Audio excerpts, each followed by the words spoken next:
সত্যদিন প্রচারে RNYTC Islamic TV. প্রশ্ন, অন্ধ পশু দ্বারা কোরবানি করা জায়েজ আছে কিনা?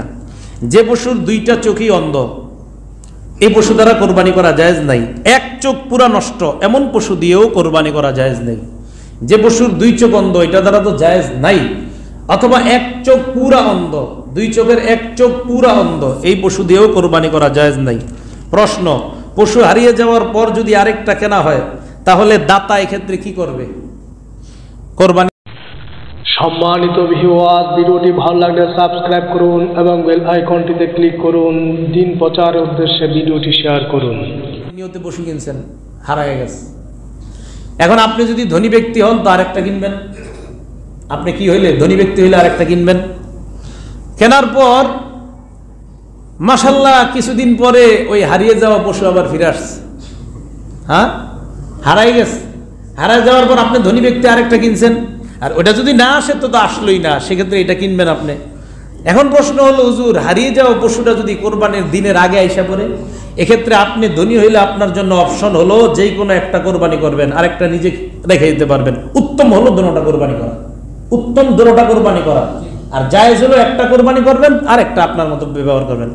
আর গরিব ব্যক্তি, এই ব্যক্তি কোরবানির নিয়তে পশু কিনছে, এটা হারাই গেছে। এখন তার আরেকটা কিন্তু কিনা জরুরি না, তারে বলে না শরীয়ত তার একটা কিনো, কিন্তু হ্যাঁ পণ্ডিতি করে আরেকটা কিনছে।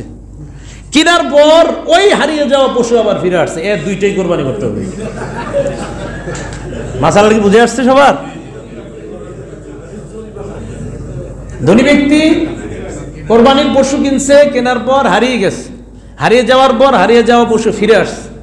এক্ষেত্রে তার জন্য, ধনী ব্যক্তির জন্য দুটোটা করা উত্তম। একটা করলে জায়েজ, আরেকটা সেই ইচ্ছা ব্যবহার করতে পারে, সদকা করতে পারে, এটা তার ইচ্ছা। দুইটা করাই উত্তম। গরিব ব্যক্তি হারায় গেছে, বাস হারায় গেছে, শেষ, তোমার আল্লাহ চাপায় দেয় না, কিন্তু তিনি আরেকটা নিজে কিনছে কোরবানি দেওয়ার নিয়ত, এক্ষেত্রে হারিয়ে যাওয়াটা ফিরে আসে। এই ক্ষেত্রে তার জন্য দুটোটাই কোরবানি করতে হবে। প্রশ্ন, গর্ভবতী পশু কোরবানি করা কি জায়েজ আছে? হ্যাঁ, জায়েজ আছে। কি পশু? গর্ভবতী পশু কোরবানি করা যায়। জবাইয়ের পর যদি বাচ্চা জীবিত পাওয়া যায়, তাহলে সেক্ষেত্রে কি করণীয়? সেক্ষেত্রে ওই বাচ্চাকেও জবাই করতে হবে। জবাইয়ের পর বাচ্চা যদি জীবিত পাওয়া যায়, সে বাচ্চাকেও জবাই করতে হবে। প্রসবের সময় যদি নিকটবর্তী হয়ে যায়, কোনো গরু গাবি প্রসবের সময় নিকটবর্তী হয়, এমন গাবি কোরবানি করা জায়েজ আছে কিনা? জায়েজ, তবে মাকরু। প্রসবের সময় কাছাকাছি, আবার এটা কোরবানির জন্য নিয়ত করে কিনছেন, কিন্তু এই ক্ষেত্রে এটাকে জায়েজ আছে কোরবানি করা, কিন্তু মাকরু। কি? মাকরু। প্রশ্ন, কোরবানির নিয়তে ভালো পশু কিনছেন, ক্রয় করার পর যদি তাতে এমন কোনো দোষ দেখা যায় যেই দোষের কারণে কোরবানি জায়েজ হয় না, ওই যে আগে যেগুলো বললাম শিং টিং ইত্যাদির ব্যাপারে, কিনছেন ভালোই, কোনো সমস্যা নেই, তো কিনে আনার পর দেখা গেল ওই দোষগুলা পাওয়া গেছে যেই দোষগুলাতে কোরবানি হয় না। হঠাৎ অর্ধেক লেজ ছিঁড়ে গেছে, অর্ধেক কান কাইটা গেছে, এক চোখ অন্ধ হয়ে গেছে, এক্ষেত্রে এই পশু দ্বারাও কোরবানি জায়েজ নেই। বুঝে আসছে তো? ভালো কিনছেন, কেনার পর ওই দোষগুলা দেখা গেছে, বাস, এই পশু দ্বারা কোরবানি জায়েজ হবে না। এক্ষেত্রে আবার গরিব মানুষের জন্য একটু ছাড় আছে। এক্ষেত্রে ত্রুটিযুক্ত পশু দিয়া এই গরিব মানুষ ওইটা কোরবানি করতে পারবে। কথা বুঝে আসছে? ভালো কিনা আনছে, আনার পর বেটা গরিব মানুষ, তো ত্রুটিযুক্ত এটা, এখন আরেকটা কিনবে বেটা, এই টাকা পয়সাও তো নাই, এক্ষেত্রে এই ত্রুটিযুক্ত পশুটাকেই সে কোরবানি করা জায়েজ আছে, যদি গরিব ব্যক্তি হয়। প্রশ্ন, যদি বিক্রেতা কোরবানির পশুর বয়সের পূর্ণ হয়েছে এমন কথা বইলা পশু বিক্রি করে, আপনি পশু কিনতে গেছেন, কিনতে যাওয়ার পর বিক্রেতা বলছে যে পশুর বয়স ঠিক আছে, যেমন উটের ক্ষেত্রে বলল এটা 5 বছর হয়েছে, এরপরে গরুর ক্ষেত্রে বলল এটা 2 বছর হয়েছে, মহিষের ক্ষেত্রে বলল যে ভাই এটার বয়স 2-এর বেশি, ছাগলের ক্ষেত্রে বলল ভাই এটার বয়স 1-এর বেশি, দুম্বা ভেড়ার ক্ষেত্রে এরকম বলল, তো এক্ষেত্রে আপনি কি করবেন? এক্ষেত্রে আপনি দেখবেন, তাকায় যদি দেখেন না বাস্তবেই এরকম হৃষ্টপুষ্ট মনে হচ্ছে, হ্যাঁ এটার বয়স ঠিক আছে, এরকম মনে হয়, তাহলে ওই পশু কিনবেন। কেনার পর আইসাও যদি দেখেন কিছু কম আছে সময়, আপনি তো কিনছেন বিক্রেতার কথায়, দেখছেন মাশাআল্লাহ সবাই ঠিক আছে, আর অন্যরাও বলে এটা না না এটার বয়স 2-এর বেশি, তো আনার পরে কোনো কারণে আপনার কাছে কিছু কম মনে হয়েছে, তো সেক্ষেত্রে এটা দিয়ে কোরবানি করা জায়েজ আছে। বিক্রেতার দোষ হইব সব, আপনার দোষ না। প্রশ্ন, পশুকে জবাই করা উত্তম কোথায়? এটা পশুর জন্য নির্ধারণ করে যে যে জায়গাগুলো ওইগুলোতে জবাই করা উত্তম, বাকি নিজের বাড়ির আঙ্গিনা টাঙ্গিনা ইত্যাদি যেসব জায়গায় আপনার সমস্যা না হয় ওইগুলো জায়গাতে তো করতে পারেন। পশু কোরবানি কে জবাই করা উত্তম? নিজের পশু নিজে জবাই করা উত্তম। যদি নিজে না পারেন অন্য কাউকে আনবেন, আইনা জবাই করাবেন। তবে অন্য কেউরে যদি আইনা জবাই করান, যদি আপনি পুরুষ মালিক হন তা আপনি জবাই স্থলে থাকা উত্তম। আপনি পুরুষ মালিক হলে জবাই স্থলে থাকা উত্তম, মহিলা হলে জবাই স্থলে যাবেন না। প্রশ্ন, বন্দা পশুর কোরবানি জায়েজ আছে কিনা? কি পশু? বন্দা। জি জায়েজ আছে। প্রশ্ন, অনেক সময় জবাইকারীর জবাই সম্পন্ন হয় না, হ্যাঁ, তখনই কসাই বা অন্য কেউ কি করে, উনি তরবারিটা নিয়া ছুরিটা নিয়া উনি আবার জবাই করে। হুজুর একটু টান দিছে অথবা আপনি একটু দিলেন, দেওয়ার পরে জবাই সম্পন্ন হয় না, অথবা কোনো কারণে হাত স্লিপ হয়ে গেছে যিনি প্রথমে দিছেন, সেক্ষেত্রে কসাই ইত্যাদি তারাও যদি হাত দেয়, এই দুজন বিসমিল্লাহি আল্লাহু আকবার বলতে হবে। আবার বলছি, দুজন বিসমিল্লাহি আল্লাহু আকবার বলতে হবে। একজন যদি না বলে কোরবানি বাতিল হয়ে যাবে। দুজন বিসমিল্লাহি আল্লাহু আকবার বলতে হবে। প্রশ্ন, কোরবানির পশু ক্রয়ের পর অথবা নির্দিষ্ট করার পর থেকে আপনি পশু কিনছেন অথবা নির্দিষ্ট করছেন এটাই কিনবো, 2-4 দিন পরে কিনে ফেলছেন আর কি, এটাই গৃহস্থে বা যিনি পশু পালে তার কাছে গেছেন, তো ক্রয়ের পর ইত্যাদি এগুলো দ্বারা উপকৃত হওয়া জায়েজ আছে কিনা? জি না, জায়েজ নাই। হাল চাষ করা, গরুর গাড়ি আগে ছিল, এই গরুর গাড়ি ইত্যাদি বানানো জায়েজ নাই। গরুর উপর আরোহণ করা ইত্যাদিগুলো জায়েজ নাই। এই জন্য শখ কইরা, আমি বলি এটা নিজে থেকে, বাচ্চারেও শখ কইরা গরুর উপরে বসায়েন না, এটা ঠিক না। বাচ্চারে বসানো যদিও না জায়েজের কিছু না, কিন্তু বাচ্চারাও বসায়েন না শখ কইরা, যেহেতু বাহনের কোনো ক্ষেত্রে ব্যবহার করা ঠিক না। তো বাচ্চাও তো একটু আনন্দ পায়, কি বলেন? তো গরু দিয়ে তো একটু উপকৃত হইলেন, এই যে বাচ্চার আনন্দ দিলেন, এই উপকৃত আপনি হবেন না। এখন আসেন, হুজুর আপনি গরু কিনছেন, কিনার পরে আপনি ঘটনাচক্রে হাল চাষ করে ফেলছেন, একদিন আরেকটা গরু পান নাই, এক্ষেত্রে কি করবেন? অন্যদিন মানুষের গরু দিয়ে হাল চাষ করলে যেই টাকা দিতে হয়, যেমন 250 টাকা বা 200 টাকা দেওয়া লাগে অন্যের গরু আইনে হাল চাষ করলে, এই 200 বা 250 টাকা আপনি সৎকা করে দিবেন। কেন হাল চাষ করলেন এটা দিয়ে? প্রশ্ন, পশুর দুধ পান করা যাবে কিনা যেটা আপনি কিনছেন? যাবে না। যদি জবাইয়ের সময় কাছাকাছি হয় এবং দেখা যায় দুধ যদি দহন না করেন তাহলে পশুটার কষ্ট হবে ইত্যাদি, সেক্ষেত্রে দুধ দহন করবেন, করে সত্তা করে দিবেন। কিন্তু যদি দেখেন না পশুর দুধ দহন করলে কষ্ট হবে না, সেক্ষেত্রে কি করণীয়? সেক্ষেত্রে দুধ দহন করবেন না, যেহেতু পশুর কষ্ট হবে না দুধ দহন না করলে। সেক্ষেত্রে ভিজা পানি ছিটাই দিবেন ওলানে, মুরব্বীরা জানে, এই ভিজা পানি ছিটাই দিলে দুধ কমে আসে, তখন দুধটা আর আসতে চায় না, হ্যাঁ, তখন ভিজা পানি ওখানে ছিটাই দিবেন ওলানের মধ্যে। এখন কথা হলো, আপনি কি করছেন, বাস খুব মায়া লাগছে, দুধ দহন করেই ফেলছেন, তাহলে দুধটা পুরো সৎকা করে দিতে হবে। আর আপনি নিজে পান করবেন না, কিন্তু করে ফেলছেন, কি করছেন? করে ফেলছেন। এখন কতটুকু পান করছেন যা জানেন না, তা আপনার তো একটা আইডিয়া আছে, এই জগ পরিমাণ হুজুর পান করছি। এখন দেখবেন এই জগ পরিমাণ দুধ বাজারে কত টাকা বিক্রি করে, ওই পরিমাণ টাকা সৎকা করে দিবেন। সম্মানিত ভিউয়ার্স, ভিডিওটি ভালো লাগলে সাবস্ক্রাইব করুন এবং বেল আইকনটিতে ক্লিক করুন। দিন প্রচারের উদ্দেশ্যে ভিডিওটি শেয়ার করুন।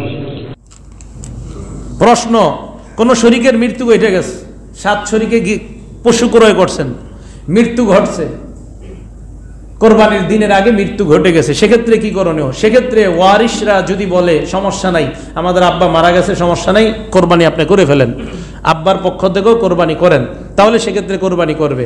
ওয়ারিশরা যদি বলে না আমরা, কারণ এই আপনার এই অংশের মালিক তার ওয়ারিশরা, এখন যদি বলে না আমরা এটা অনুমতি দিব না, তাহলে সেক্ষেত্রে আপনারা বাকি কয়েকজন আছেন তারা, আপনারা যদি বলে না আমরা টাকাটা ভাগ করে দিয়ে এদেরকে, তো আপনারা পুরা ওই অংশের টাকাটা ভাগ করে তার ওয়ারিশকে দিয়ে দিবেন। কথা কি বুঝে আসছে? হ্যাঁ, এক্ষেত্রে আপনি যদি আরেকজন শরিক নিতে চান তাও নিতে পারবেন, ওনাকে বাদ দিয়ে আরেক শরিক নেবেন, ওনার টাকাটা ওয়ারিশদেরকে দিয়ে দিবেন। প্রশ্ন, পশু বাচ্চা দিলে, কোরবানির জায়গায় নিছেন, একটু আগে বলছি জবাইয়ের পর বাচ্চা পাইছেন, জবাইয়ের আগে বাচ্চা দিলে এখন কি করবেন? ওই বাচ্চাকে জবাই না করে জীবিত সৎকা করে দিবেন। জবাইয়ের আগে বাচ্চাটা পাইছেন, সেই বাচ্চাকে কি করবেন? জবাই না করে সৎকা করে দিবেন। যদি সৎকা না করেন তাহলে কি করবেন? তাহলে পশুর সাথে বাচ্চাটাকেও জবাই করবেন, নিজে রাখবেন, এরকম যাতে না হয়। হ্যাঁ, পশুটা যদি জবাই না করেন, সৎকাও করেন না, আপনি নিজের কাছে রাখতে চাইতেছেন, হবে না, পশু নিজের কাছে রাখতে পারবেন না, ওই বাচ্চাটাকে জবাই করে দিবেন। আবার বলছি, কোরবানির পশুর একটু আগে একটা মাসালা বলছি, জবাইয়ের পর বাচ্চা পাইছেন জীবিত, বাচ্চাকে জবাই করবেন। আর এটা হলো জবাই করার আগে বাচ্চা হয়েছে, সেক্ষেত্রে বাচ্চা জীবিত হইলে এটাকে সৎকা করবেন। আর যদি বলেন না সৎকা করবো না, তো ওইটাকে আপনি জবাই করবেন। এক্ষেত্রে জবাইকৃত যে বাচ্চাটা, এই বাচ্চার গোস্ত সৎকা করে দিবেন আপনি। জবাইকৃত যে বাচ্চাটা জবাই করবেন, এটার গোস্ত সৎকা করে দেবেন, এটা খাবেন না, অন্যটা খাবেন, ওই মার গোস্ত খাবেন। প্রশ্ন, মৃতর পক্ষ থেকে কোরবানি করা কি জায়েজ আছে? হ্যাঁ জায়েজ আছে। এখন আসেন, মৃত ব্যক্তি ওসিয়ত করে নাই, ওসিয়ত না করলে মৃতের পক্ষ থেকে কোরবানি করা মুস্তাহাব, আপনারা করতে পারেন। এই গোস্ত আপনারা বন্টন করে আপনারা নিজেরা খাবেন, কোনো সমস্যা নেই। ওসিয়ত করছে, এটা হলো ওসিয়ত না করে থাকলে। আর ওসিয়ত করছে, ওসিয়ত যদি করে থাকে আর ওই ওসিয়ত করার কারণে যদি মৃত ব্যক্তিকে আপনি শরিক করেন, তবে তার অংশ আপনারা খেতে পারবেন না, এটা সৎকা করে দিতে হবে। কথাটা কি বুঝে আসছে? মৃত ব্যক্তি ওসিয়ত করে না, এমনি শরিক করছেন, সেক্ষেত্রে আপনি কি করবেন? তখন এটা আপনারা সবাই খেতে পারবেন। কিন্তু মৃত ব্যক্তি ওসিয়ত করে গেছে আর তার ওসিয়ত পুরা করতেছেন, সেক্ষেত্রে এই পূর্ণ ওর অংশের গোস্তটা আপনি সৎকা করে দিতে হবে। হ্যাঁ, আবার বলবো। প্রশ্ন, 3 দিনের অধিক জমিয়ে রাখা হুজুর জায়েজ আছে নি গোস্ত? অনেকে প্রশ্ন করে। 3 দিন না, সব সময় জায়েজ আছে। আপনি 3 দিনের অধিক রাখলে কি সমস্যা? কোনো সমস্যা নেই। এগুলো না জায়েজের কি হইতে পারে? জায়েজ আছে, কোনো সমস্যা নেই। ওজন করে বন্টন করলে যদি না করে অনুমান করে তাহলে জায়েজ আছে কিনা? না, অনুমান করা জায়েজ নাই, ওজনই করতে হবে, পূর্ণ ওজন। প্রশ্ন, 1/3 গরিবকে দেই আমরা সাধারণত, 3 ভাগের 1 ভাগ গরিব, 3 ভাগের 1 ভাগ আত্মীয় স্বজন, 3 ভাগের 1 ভাগ নিজেরা রাখি। তো এক্ষেত্রে প্রশ্ন হলো, 3 ভাগের কোনো ভাগ যদি আমি কাউকে না দিয়ে নিজে রাখি, জায়েজ আছে কিনা? জায়েজ আছে, কৃপণতার পরিচয়। হ্যাঁ, জায়েজ আছে, কৃপণতার পরিচয়, জায়েজ আছে। এটা আপনি খাইতে পারেন, কোনো গরিবকেও দিতে পারেন, যদি না দেন সমস্যা নেই, আত্মীয় স্বজনকে না দেন সমস্যা নেই। আপনার যেহেতু এরকম অভ্যাস না দিয়া খাওয়া, তো আপনি রাখেন, নিজে খান, কোনো সমস্যা নেই, এটা জায়েজ আছে। হ্যাঁ। প্রশ্ন, গোস্ত চর্বি ইত্যাদি বিক্রি করা জায়েজ আছে কিনা? জি না, জায়েজ নাই, গোস্ত চর্বি ইত্যাদি বিক্রি করা জায়েজ নাই। হ্যাঁ, টোকাইরা যদি টোকাইগিরি করতে এসে চর্বি পায়, ওই চর্বি ইত্যাদি টোকাই বিক্রি করতে পারে, কিন্তু আপনি ইত্যাদি এগুলো বিক্রি করতে পারবেন না। প্রশ্ন, জবাইকারী, কসাই বা ইত্যাদি কাজে সহযোগিতাকারী এদেরকে চামড়া বা কোরবানির পশুর এগুলা ইত্যাদি দিয়ে পারিশ্রমিক হিসাবে দেওয়া জায়েজ আছে কিনা? না, পারিশ্রমিক হিসাবে তাদেরকে এগুলা দেওয়া জায়েজ নাই। পারিশ্রমিক নিজের থেকে দিবেন, দেওয়ার পর তাদেরকে হাদিয়া হিসাবে গোস্ত দিতে পারেন। পারিশ্রমিক নিজে থেকে দিবেন, জবাইয়ের পারিশ্রমিক অথবা কসাই কাজ করছে, এটা নিজে থেকে আগে দিবেন, আগে বলবেন এটা তোমার পারিশ্রমিক, গোস্ত দিয়া বলবেন এটা তোমার হাদিয়া, আমার পক্ষ থেকে দিলাম। আগে পারিশ্রমিক দিতেই হবে আপনাকে নিজের পক্ষ থেকে। আর যদি গোস্তটা দেন, পারিশ্রমিক একটু কম টম দেন, নিজের মনের উদ্দেশ্য হলো ওরা তো একটু গোস্ত দিছি, মনে একটু কম দিল, কিছু কইব না, আপনি এটা হারাম কাজ করলেন, নাজায়েজ কাজ করলেন, এরকম করবেন না। প্রশ্ন, জবাই করার অস্ত্র এটা কেমন হতে হবে? একটু ভোতা টোতা ইত্যাদি এগুলো হওয়া ঠিক না, ধারালো উত্তম। প্রশ্ন, জবাই করার পর কখন চামড়া খসানো ইত্যাদি আরম্ভ করবে? একদম আপনি অপেক্ষা করবেন যখন তার জান একদম নিস্তেজ হয়ে গেছে, দেখবেন তখন আরম্ভ করবেন। এর আগে করাটা এটা ঠিক না, এটা অনুত্তম, এটা একদম একটা ভয়াবহ কাজ, এটা ঠিক না। নিস্তেজ হওয়া পর্যন্ত অপেক্ষা করবেন। প্রশ্ন, এক পশুকে অন্য পশুর সামনে জবাই করা যাবে? যাবে, কিন্তু এমনটা করা ঠিক নয়, এমনটা করবেন না। বুঝে আসছে? এক পশুকে আরেক পশু দেখতেছে, জবাই করতেছেন, এটা করবেন না, এটা করবেন না। হ্যাঁ, জায়েজ আছে, কিন্তু এটা করবেন না, এটা ঠিক না, নবীজি নিষেধ করছেন এগুলা। প্রশ্ন, কোরবানির গোশত হিন্দু অন্য ধর্মাবলম্বীকে দেওয়া জায়েজ আছে কিনা? জি, জায়েজ আছে। প্রশ্ন, বুঝতে পারছেন? অন্য ধর্মাবলম্বী যারা, জি, তাদেরকে দেওয়া জায়েজ আছে। প্রশ্ন, অন্য কারো উপর ওয়াজিব কোরবানি, এটা যদি আপনি দিতে চান তো দিতে পারবেন কিনা? ওই ব্যক্তির অনুমতি নিয়ে দিতে হবে। কারো ওয়াজিব কোরবানি আপনি দিবেন, তো তার অনুমতি লাগবে, উনি অনুমতি দিলে তাহলে দিতে পারবেন, কারণ এটা তো ওয়াজিব। প্রশ্ন, পশু যদি চুরি বা মারা যায় ইত্যাদি, পশু যদি চুরি হয়ে যায় অথবা মারা যায়, তাহলে ওই যে আগে যেটা বলছি, যদি ধনী ব্যক্তি হয় আর তার উপরে কোরবানি ওয়াজিব হয়ে থাকে, তাহলে আরেকটা কিনে ইত্যাদি সে কি করবে? এটাকে কোরবানি করবে। আর গরিব মানুষ হলে কেনার দরকার নাই, যদি কিনে তাহলে কিনে আরেকটা দিতে হবে, আর কি। গরিব হলে তার দিতে হবে না, কিন্তু এটা মারা গেলে বা চুরি হয়ে গেছে আর আসার আশঙ্কা নাই, তো গরিব মানুষ আর দিতে হবে না, কিন্তু ধনী হইলে আরেকটা দিতে হবে।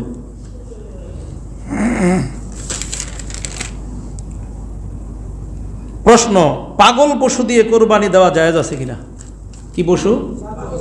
এমন পাগল, যেই পাগল মনে করেন সব বুঝে, মোটামুটি আপনাদের ঘাইটাই দেয়, এই তো পাগল মোটামুটি ভালোই বুঝে সব পাগলে, এটারে বলা হয় তেজি গরু। তো এরকম যদি হয়, আবার এ পাগলামি করে খানার লাগে, খাওয়ান দাও খালি আমারে, তো এর দ্বারা কোরবানি জায়েজ আছে। কিন্তু পাগলামি করে খায় না, খানা দিলে পাগলামি করে খায় না, খালি দৌড়ায়, খানা খাইতে চায় না, ঘাস খায় না, কিচ্ছু খায় না, যা দেন খাইতে চায় না, এই পশু দ্বারা কোরবানি জায়েজ নেই। হ্যাঁ, পাগল, খায় না, খানা দিলে ঘাস টাস ইত্যাদি খায় না, এমন পশু দ্বারা কোরবানি জায়েজ হবে না। প্রশ্ন, কোরবানি দাতার জন্য নিজে কোরবানির গোশত খাওয়াটা কি? হুজুর আমরা জানতে চাই এটা কি, সুন্নত না মুস্তাহাব? কি মুস্তাহাব, যদি না খান সমস্যা নেই, খাওয়াটা মুস্তাহাব, ভালো। 10 তারিখ, এটা তো উত্তম। 10 তারিখে আপনি সকাল থেকে সুবে সাদেক থেকে কোনো পানি ইত্যাদি কিছু পান করবেন না, খাবেন না, একদম রোজার মতো থাকবেন। কোরবানির পশুর গোশত দিয়ে আপনি সর্বপ্রথম কি করবেন? আপনি খাবেন। এটা অনেক ফজিলত, অনেক উত্তম কাজ। কোরবানির পশুর গোশত দিয়ে আপনি প্রথম খাওয়া, এটা সুন্নত, এটা ভালো, এটা কোরবানির 10 তারিখে আপনি করতে পারেন। আর এই মাসালা শুধু 10 তারিখের জন্য, 11 নম্বর তারিখে এটা হবে না, এটা শুধু 10 তারিখের জন্য। প্রশ্ন, কোরবানি ওয়াজিব এমন ব্যক্তি যদি ঋণের টাকা দিয়ে কোরবানি করে তাহলে কি হবে? কোরবানি আদায় হবে? যে কোরবানি আদায় হবে, তবে সুদের উপর ঋণ নিয়ে কোরবানি করা যাবে না, সুদের উপর ঋণ নিয়ে কোরবানি করা যাবে না। প্রশ্ন, যে সকল হাজী সাহেব কোরবানির দিনগুলোতে মুসাফির থাকবে তাদের উপর কি কোরবানি ওয়াজিব হবে? না, কোরবানি ওয়াজিব না। কোন হাজী সাহেব হজে গেছে 12 দিনের নিয়তে, কয়দিন? আরে বলেন কয়দিন? 12 দিন, তো হ্যাঁ মুসাফির এখনো। আর আমরা সাধারণত যারা যায় 40 দিন, 1 মাস, বা আমার জানা মতে অনেকে আছে ওনারা এই আপনার 6-7 দিনের মধ্যেও যায়, ভালো ভালো লোকদের সাথে সম্পর্ক আছে, তো দেখা যায় কোরবানির 2-1 দিন আগে যায়, কোরবানির 2-1 দিন পরে চলে আসে, এরা কিন্তু মুসাফির। তো এই মুসাফিরের উপরে মাসালা আমরা জানি কোরবানি ওয়াজিব না। আর যেহেতু আমাদের হাজী সাহেবরা যায় 15 দিনের বেশি নিয়ত করে, এই জন্য তারা মুসাফির না, এই জন্য তাদের উপর কোরবানি ওয়াজিব হয়। প্রশ্ন, সামর্থ্যবান ব্যক্তি নবীজি সাল্লাল্লাহু আলাইহি সাল্লামের উপর পক্ষ থেকে কোরবানি করাটা কি উত্তম? এটা ভালো। নবী সাল্লাল্লাহু আলাইহি সাল্লাম হযরত আলী রাদিয়াল্লাহু তাআলা আনহুকে বলছেন আমার পক্ষ থেকে কোরবানি দিবা, এবং হযরত আলী মরণ পর্যন্ত এই আমলটা করতেন। যারা আপনারা সামর্থ্যবান আছেন, আপনারা একটা ভাগে এরকম বলতে পারেন মুহাম্মদ সাল্লাল্লাহু আলাইহি সাল্লামের পক্ষ থেকে। আর যদি আপনি আরো সামর্থ্যবান হন, একটা পশুই কিনতে পারেন এই নিয়তে, এটা আমি মুহাম্মদ সাল্লাল্লাহু আলাইহি সাল্লামের পক্ষ থেকে কোরবানি করব, মুস্তাহাব। এই পশুর গোশত আপনি নিজেও খেতে পারবেন, কোনো সমস্যা নেই। যেহেতু নবীজি আপনারে বলেন এই যে এই ওসিয়ত তো সেই ওসিয়ত না যেটা আপনি পালনীয় করতেই হবে, এমন না। প্রশ্ন, কোন দিন কোরবানি করা উত্তম? এটা আগেই বলছি, 10 তারিখে উত্তম, এরপর 11, এরপর 12। প্রশ্ন, খাসিকৃত ছাগল দ্বারা কোরবানি করা জায়েজ আছে কিনা? জি জায়েজ আছে। খাসিকৃত, খাসি করা হয়, এরকম কোরবানি জায়েজ আছে কিনা? আছে। প্রশ্ন, যেমনিভাবে মৃতর পক্ষ থেকে ইসালে সোয়াবের উদ্দেশ্যে আমরা কোরবানি করি, তেমনিভাবে জীবিতর পক্ষ থেকে এরকম কোরবানি করা জায়েজ আছে কিনা? জি জায়েজ আছে। জীবিত কারো পক্ষ থেকে আমরা এমনি কোরবানি করলাম, এটা জায়েজ আছে। প্রশ্ন, বিদেশে অবস্থানরত ব্যক্তি ইনি কি করবে? উনি নিজ দেশে অথবা অন্য কোনো দেশে কোরবানি দিতে পারবে কিনা? জি পারবে। নিজের দেশে, বিদেশে আছে, ওখান থেকে টাকা টুকা ইত্যাদি পাঠাই দিবে, এভাবে কোরবানি করবে, জায়েজ আছে। উনি যদি বিদেশে দিতে চায় তাও পারবে। প্রশ্ন, কোরবানি দাতা এক স্থানে বসু অন্য স্থানে, কোরবানি দাতা এমন এক স্থানে বসু অন্য স্থানে উনি, ওনার বাড়ি এলাকায়, উনি আছে আপনার মোহাম্মদপুর, তো এই ক্ষেত্রে কি করণীয়? এই ক্ষেত্রে এই এলাকায় যদি ঈদের নামাজ হয়ে থাকে, এই এলাকায় ঈদের নামাজ হয়ে গেছে, উনি মোহাম্মদপুর, উনি এখন ঈদের নামাজ পড়ে নাই, কোরবানির মালিক, পশুর মালিক মোহাম্মদপুর আছে, আর এই এলাকায় ঈদের নামাজ হয়ে গেছে, উনি এখনো পড়ে নাই, সমস্যা নাই। ওনার পশু উনি ফোন করে যদি বলে দিয়ে দাও কোরবানি, কোরবানি করা জায়েজ আছে। বুঝে আসছে? এলাকায় ঈদের নামাজ হয়ে গেছে এই জন্য। প্রশ্ন, চামড়া নিজে ব্যবহার করতে পারবে? জি পারবে। কোরবানি দাতা চামড়া নিজে ব্যবহার করতে পারবে। এক্ষেত্রে যদি উনি বিক্রি করে দেয় তাহলে কি? বিক্রি করাটা ঠিক না, বিক্রি করলে এটার পূর্ণ টাকাটা সৎকা করে দিবেন। তো কি করণীয়? বিক্রি না করে চামড়াটা এতিমখানা মাদ্রাসায় দিয়ে দিবেন। কথা বুঝে আসছে? বিক্রি না করে চামড়াটা এতিমখানা মাদ্রাসায় দিয়ে দিবেন, এতিমখানা, এতিমরা পড়াশোনা করবে। আমি যেহেতু জামিয়া ইসলামের উপদেষ্টা, তো আপনারা এখানে দিতে পারেন, একটা হক আপনারা এখানে প্রতি বছর দেন, এই বছরও দিতে পারেন, ওখানে আপনারা ইনশাল্লাহ চামড়াটা দিয়ে দিতে পারেন। অথবা আপনাদের যেই মাদ্রাসা পছন্দ, আরজাবাদ আছে, জামিয়া ইসলামী আকবর কমপ্লেক্স আছে, ওই দিক দিয়ে জামিউল উলুম আছে, যেই এলাকার ছাত্ররা বা যাদের মাদ্রাসা আপনার পছন্দ সেখানে আপনি দিতে পারেন। প্রশ্ন, ঈদুল আজহার দিন সর্বপ্রথম নিজের কোরবানির গোশত দিয়ে খানা খাওয়া, এটা আগে বলছি সুন্নত। প্রশ্ন, একান্ত প্রয়োজনে 10-11 তারিখ রাতে আপনার যদি কোরবানি করে, ওই যে বলছি আগে জায়েজ আছে, কিন্তু করলে কি করতে হবে? এক্ষেত্রে খুব বেশি পরিমাণ লাইটিংয়ের ব্যবস্থা করবেন, এমনভাবে লাইটিংয়ের ব্যবস্থা করে মনে হয় যে দিনের মতো, যাতে কোরবানির পশুর কোনো সমস্যা না হয়। দেখতে ইত্যাদি কোনো সমস্যা না হয়, এটা মুস্তাহাব। এখন হুজুর অন্ধকারে যদি কেউ কইরা ফেলা জায়েজ আছে, মাকরু। অন্ধকারে করে ফেলা জায়েজ আছে, মাকরু। কাজের লোককে পারিশ্রমিক হিসাবে এই গোস্ত দেওয়া যাবে কিনা? না, দেওয়া জায়েজ নেই। কাজের লোককে কাজের লোকের ইয়া মধ্যে দিবেন। নিজে যদি গোস্ত খান, কাজের লোককেও গোস্ত দিবেন, হাদিয়া হিসাবে দিতে পারেন, ওর বেতন ওকে ঠিক রাখতে হবে।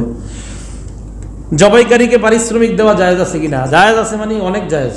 জবাইকারীকে পারিশ্রমিক দেওয়া, হুজুর আপনি করেন নাকি, এর লেগে দিতে হবে? আমি তো জবাই করি না, আপনি এটা মনে করেন না কিন্তু বিষয়টা। আমি কিন্তু জবাই করি না, আমার জন্য না। যারা জবাই করে হাতের শক্তি খরচ হয়, আর হাতের শক্তি, হাতের কামাই, হাদিসে আসছে এটা উত্তম কামাই। বরং আপনার নামে মামলা করে এই টাকা নেওয়া জায়েজ আছে জবাইকারীকে। যদিও জবাইকারী আপনারা এসে বলবে না, মিয়া না দিলে কিন্তু আপনারা জেলে নিব, হাজতে নিব, এরকম বলবে না। তো সেক্ষেত্রে আপনি দিয়ে দিবেন। আর যদি আমি বলি মাদ্রাসার ছাত্র এদেরকে যদি আপনারা না দেন, অন্তত চামড়াটা মাদ্রাসায় দিয়ে দিবেন। দেওয়া ভালো। মাদ্রাসায় পরে পড়াশোনা করে, বাড়ি থেকে আর কয় টাকা পায়? কত টাকা ঈদে দেয়, মা বাবা দেয়, বলেন? অন্তত কিছু টাকা পয়সা দিলে বাড়ির যাওয়ার গাড়ি ভাড়া ইত্যাদি হয়ে যায়, এটা ভালো, আপনারা দিয়ে দিবেন। দরিদ্ররা কি করে? বিভিন্ন এলাকায় মোরগ কোরবানি করে। হ্যাঁ, মোরগ কোরবানির দিনে মোরগ ইত্যাদি। কোরবানির নিয়তে মোরগ, হাঁস ইত্যাদি এগুলা জবাই করা জায়েজ নাই। কোরবানির নিয়তে মোরগ, হাঁস ইত্যাদি জায়েজ নাই। হ্যাঁ, কোরবানির দিনে এগুলা জবাই করা জায়েজ, খাবেন, নিজেরা খাবেন। বুঝে আসছে? অনেকে আবার বলে হুজুর কোরবানির দিনে 10, 11, 12 এই 3 দিনে মুরগি জবাই করা জায়েজ আছে কিনা? জায়েজ আছে, আপনি মুরগির গোস্ত খাইবেন, জায়েজ আছে, কিন্তু কোরবানির নিয়তে না। আপনি এমনি মুরগির গোস্ত আপনি কি করলেন? খাওয়ার জন্য জবাই করলেন। এই মোট আপনাদের সামনে 67টা মাসালা বললাম। কয়টা? সম্মানিত ভিউয়ার্স, ভিডিওটি ভালো লাগলে সাবস্ক্রাইব করুন এবং বেল আইকনটিতে ক্লিক করুন। দিন প্রচারের উদ্দেশ্যে ভিডিওটি শেয়ার করুন।